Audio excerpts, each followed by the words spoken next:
చీటికి మాటికి తమను కులం పేరుతో దూషిస్తున్నారని ఆవేదన వ్యక్తం చేస్తున్నారు ఎన్టీఆర్ జిల్లా మైలవరం మండలం వెల్లడం గ్రామ సర్పంచ్ కుటుంబ సభ్యులు. మండలంలోని వెల్లడం గ్రామంలో వైఎస్ఆర్ కాంగ్రెస్ పార్టీ సర్పంచ్ ధర్మరాజు మరియు అదే పార్టీకి చెందిన తోట తిరుపతిరావు మధ్య వాగ్వాదం గత 3 సంవత్సరాలుగా నడుస్తోంది.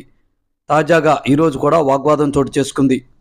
ఒక దళితుడు సర్పంచ్గా ఉండటం గ్రామంలో కొందరు అగ్ర కులాలకు ఇష్టం లేదని, చీటికి మాటికి కులం పేరుతో దూషిస్తున్నారని ఆవేదన వ్యక్తం చేస్తున్నారు సర్పంచ్ భార్య ఉదయలక్ష్మి మరియు వైస్ ఎంపీపీ ప్రతిపాటి రత్నబాబు. వెల్లడం దళితవాడలో ఏర్పాటు చేసిన మీడియా సమావేశంలో వారు మాట్లాడుతూ, వైఎస్ఆర్ కాంగ్రెస్ పార్టీలో ఉంటూనే పార్టీ ప్రతిష్టను దెబ్బతీసే విధంగా తెర వెనుక టీడీపీ జనసేన పార్టీలకు తోట తిరుపతిరావు సహకరిస్తున్నారని ఆరోపించారు. పార్టీ ప్రతిష్ట దెబ్బతింటుందని 3 సంవత్సరాల నుండి మౌనంగా తిరుపతిరావు ఎన్ని ఇబ్బందులు పెట్టినా భరిస్తున్నామని, దళితులైన మమ్మల్ని చిన్నచూపు చూస్తుంటే ఇక సహించేది లేదని ఆగ్రహం వ్యక్తం చేస్తున్నారు వెల్లడం దళితవాడ ప్రజలు. తిరుపతిరావు తమను ఉద్దేశిస్తూ మాటల ద్వారా చర్యల ద్వారా పదే పదే కుల ప్రస్తావన చేస్తున్నారని ఆరోపించారు. ముఖ్యమంత్రి జగన్మోహన్ రెడ్డి ప్రతిష్టాత్మకంగా తీసుకున్న మైలవరం నియోజకవర్గం ఇలా ఇతర పార్టీలతో అంటగాగుతూ దళితులను చిన్నచూపు చూసే వారిపై చర్యలు తీసుకోకుంటే మైలవరం వైఎస్ఆర్ కాంగ్రెస్ పార్టీకి రానున్న రోజుల్లో గడ్డుకాలం ఏర్పడుతుందని అంటున్నారు మైలవరం ప్రజలు. కాగా ఇప్పటికే వెల్లడం గ్రామ సర్పంచ్ ప్రతిపాటి ధర్మరాజు మరియు తోట తిరుపతిరావుకు మధ్య జరిగిన వివాదంలో పోలీసుల అదుపులో సర్పంచ్ ధర్మరాజు ఉన్నారు. ఇక దీనిపై పూర్తి వివరాలు తెలియాల్సి ఉంది. అసలు జనాన్ని వేసుకొని వచ్చి ఇల్లంతా అల్ల కొలాలను చేసేశారు. సర్పంచ్ గారు చెప్పు తీసుకుని తిరుపతిరావు గారిని కొట్టిన మాట నిజమేనమ్మది? అవన్నీ మాకు తెలియవు. అయితే ఆయన కొట్టకుండానే కేసులు పెడుతుండవు కొట్టారని. మరి ఇప్పుడు ఇది ఎట్ట నమ్మంటారు మమ్మల్ని? సరే మమ్మల్ని మాదిగా అంటే అసలు ఆ మాటలు ఎందుకు? ఏ కులమైతే వాళ్ళే కోట తిరుపతిరావు ప్రతి దానికి ఎక్కడ కానొచ్చినా మాదిగోళ్ళు మాది కులాలు మరి అట్టా ఎట్టా అని అంత సులువుగా ఎందుకు మాట్లాడేంత లెక్కలేనితనంగా? ఎవరి కాస్ట్ వాళ్ళకి గొప్ప, మాది మాకు వాళ్ళది వాళ్ళకుంటది. ప్రతి చిన్నదానికి జోక్యం చేసుకోవటం, ఇట్లా గొడవలు లేపటం, ఇంటి మీదకి రావటం. అసలు ఇవాళ ఇంటి మీదకి వచ్చి ఎంత రాద్దంతం చేశారు. ఇంకా అదేమంటే పనికి పోయే వాళ్ళని తెప్పించి వాళ్ళ చేత సాక్ష్యాలు చెబితే మేము వెళ్ళి వాళ్ళ మీద తగువాడామా? ఇళ్లలోకి వచ్చి అసలు ఆడవాళ్ళు ఉంటారు ఏ వరుసన అసలు ఇంట్లోకి రావటం ఏంటి? 100 మందిని వేసుకొని వచ్చిండు. మేమిద్దరం ఉంది, మా ఆయన లాగుతున్నారు. కేటగిరీలో ఉన్నప్పుడు కేటగిరీ లాగే ఉండాలి. నేను వైస్ ఎంపీపీని, సర్పంచ్ ఇంటికి దౌర్జన్యంగా 100 మందిని వేసుకొని వచ్చిందంటే ఎట్లా? ఎక్కడికి వెళ్తుంది సమాజం? ఏమవుతుంది అంటే మాది కూడానా? మాది సర్పంచ్ చేయకూడదా? గ్రామానికి మాది సర్పంచ్ చేయకూడదా? వైస్ ఎంపీపీ చేయకూడదా? వాడి పెత్తనం చేయాలా?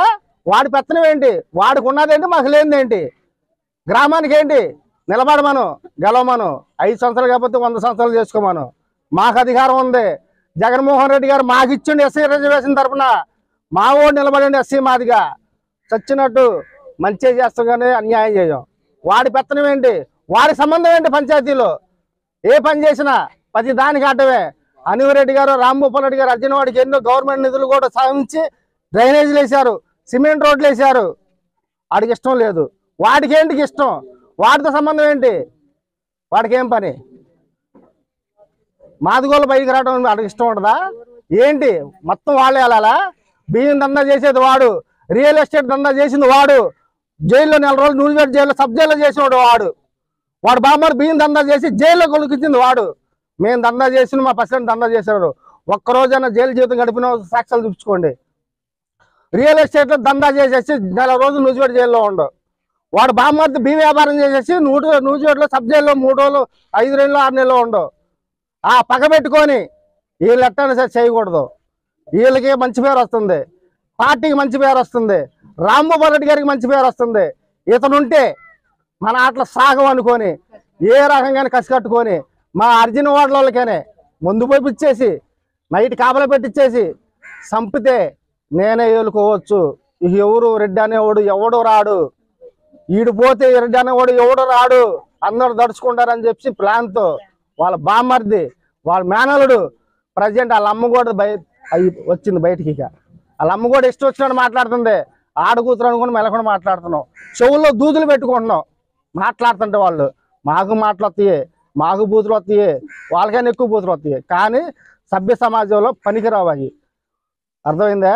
అది గుర్తుంచుకొని మాట్లాడాలి. దందా చేశారు, రూపించుకోండి. ఆఫ్టర్ ఆల్ 70 లక్షలు ఖర్చు పెట్టుకుని ఊరు మొత్తం బాగు చేస్తుంటే 300 రూపాయల కోసం సర్పంచ్ దందా చేస్తున్నాను, లేకపోతే బడ్డీలు కోట్ల దగ్గర దందా చేస్తున్నాను, లేకపోతే నవ్వుతారు ఎవరన్నా. నువ్వు చెప్తే కుదరదు, ఊరికి వచ్చి మాట్లాడుకోమాను. మీడియా ఉంది, అందరూ చూసుకోండి. ఏదో నోరు ఉంది, మైక్ ఉంది, మా వాళ్ళు వస్తున్నారు, నేను ఏం చెప్పినా చెల్లుబాటు అయితే అనుకుంటే అది పొరపాటే. రియల్ ఎస్టేట్ వ్యాపారం చేసి జైల్లో ఉన్నది నిజం కాదా? నీ బామ్మని రేషన్ మీద తెమ్మేసి పట్టుకుంటే నూజివేడ్లో ఉన్నది నిజం కాదు కదా? అది చెప్పినవా? అందుకని చెప్పలా చేసేదంతా దొమ్మర పనులను దూరేదంతా ఇదన్నట్టు నువ్వు చెప్పేవన్నీ కోడి పందాల్లో వేసేది నీ బామ్మర్ది. కోడి పందాలు వేపించేది నువ్వు, పోలీసులు పట్టించేది నువ్వు, చిత్తాట్లు పెట్టించేది నువ్వు, చిత్తాట్ల డబ్బులు ఇవ్వద్దు పట్టించేది నువ్వు. రియల్ ఎస్టేట్ మాఫియా నువ్వే. మొన్న కాక అయ్యప్ప సాంగ్ మన పేనటాలు కూడా కాడ బొప్పారవి గారు అనే పొందుగోలతను ప్లాట్ కొంటే దాని మీద కొట్లు పెట్టించేసి అల్లజారి చేసేసి లక్షలు ఇప్పించడానికి ఎవడబ్బా సొమ్మని లక్షలు ఇప్పిస్తా కొట్టు పెట్టుకుంటే బతుకుదారు కొట్టు పెట్టుకుంటే తీసేయమంటానికి 6 లక్షలు కట్టాలంట. ఈ దందా, ఇదే దందా చేసేది. చేతనైతే మంచి పనులు చేయి. రామ్మోపాల్ రెడ్డి గారు చచ్చిపోయిన కాడ నుంచి 5,000 టిక్కీ బియ్యం ఇస్తుంటే గిట్టగా నచ్చక ఇది ఎట్టైనా బ్యాట్ పేరు తీసుకురావాలని అమెరికా వాళ్ళు ఇస్తున్నారనో ఇంకోళ్ళు ఇస్తున్నారని తప్పుడు ప్రచారం చేసి మాకు ఇచ్చే మేలు కూడా చేయని కూడా చేసింది తిరుపతిరావు. పాపం ఆయన మహానుభావుడు రామ్మోపాల్ రెడ్డి గారు. చచ్చిపోయిన వాళ్ళకి ఇదంటే ఇప్పుడు వరకు మా ఇంట్లోకి వచ్చి పోతుంటాడు. అర్జున వాళ్ళు ఏ ఇంట్లోకి పిలిచినా దేవుళ్ళ గొప్పలు కొలుతారు. ఇంట్లోకి వచ్చి అన్నం తిని వెళ్తాడు. ఏ అవసరం వచ్చినా నేనున్నాను అనుకుంటా వస్తాడు. చచ్చిపోయిన వాళ్ళు 10,000 ఇస్తాడు. హాస్పిటల్ ఉన్న వాళ్ళకి ఎంత ఇస్తాడో తెలియదు. అవన్నీ మంచి పేరు వస్తుందని తట్టుకోలేక ఈర్ష్యతో ఇవన్నీ అలజడి చుట్టిస్తున్నాడు. మా పార్టీలో ఉండి మా పార్టీలో అలజడి చుట్టించడం ఏంటి? మేమన్నా పక్క తాటివా? ఆయనకిలాగా జనసేనలో సపోర్ట్ చేసినవా? లేకపోతే కాంగ్రెస్లో ఉండి పంచాయతీలో ఉన్నప్పుడు జెండాలు కట్టించినవా? బ్యానర్లు కట్టించినవా? నువ్వు మార్చుకుంటే నిగర్చిన వాడైతే జెండా మార్చుకుని వెళ్ళిపో, మాకు ఇబ్బంది లేదు. గుండ్లు కట్టుకుంటారా? దొంగసాడుకు వచ్చేసి వాళ్ళకి పెత్తనాలు చేయటం, తెలుగుదేశం వాళ్ళకి సపోర్ట్ చేయటం, వీళ్ళ సపోర్ట్ చేయటం కాదు. ఇదే ప్రెస్ మీట్ తెలుగుదేశం కార్యకర్త తోట తరతలు చేసేది మొత్తం எனக்கு తెలుసు. వీళ్ళతో ఏం మాట్లాడేది తెలుసు, ఎట్ట మాట్లాడేది తెలుసు. మా పార్టీలో తిరుగుతూ ఉండి మాకే వెన్ను పోట్లు పొడుచుకుంటా తెలుగుదేశానికి ఓట్లేమండవు, జనసేనకి ఓట్లేమండవు.